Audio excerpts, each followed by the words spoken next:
In an industry where audience gender is split half and half, why are females still portrayed in a generic, sexist way, and why are options for playing as female characters limited? In these games, is there a function for the player to choose their character? There is, yes.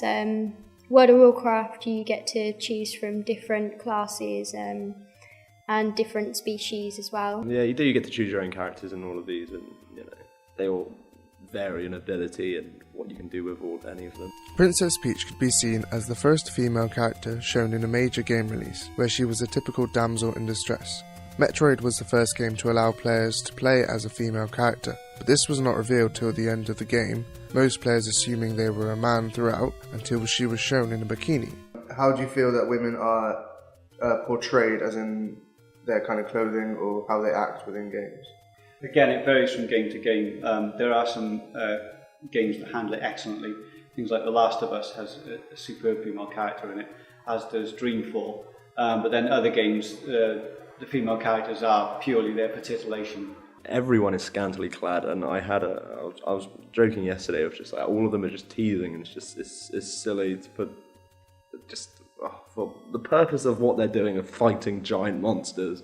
I don't believe they're appropriately addressed. Currently, around 15% of games feature a playable female character. World of Warcraft, the biggest MMORPG on the planet, allows for a deep level of customization for both male and female characters. And while anyone is free to choose whatever gender they wish to play as in the game, it is a well-known fact that players will specifically choose female characters, as they might receive free items within the game from other players because of it. Do you think character personalization is a good idea within video games?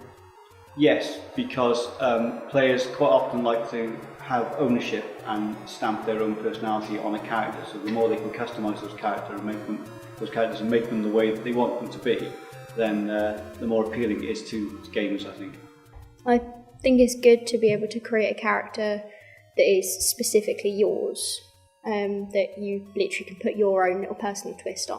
It can be for other people. I've never really found that much joy from it, because there's always like create a character in most games you sort of play nowadays, and I've always been interested by that feature.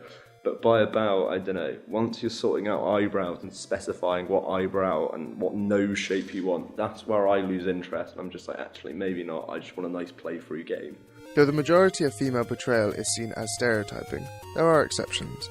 Princess Zelda from the Legend of Zelda series, though still a damsel in distress in some games, is always shown as a strong and intelligent woman who never resorts to sexual betrayal. Another example would be Alex Vance from the Half-Life series, a very realistic portrayal of a highly skilled and funny woman.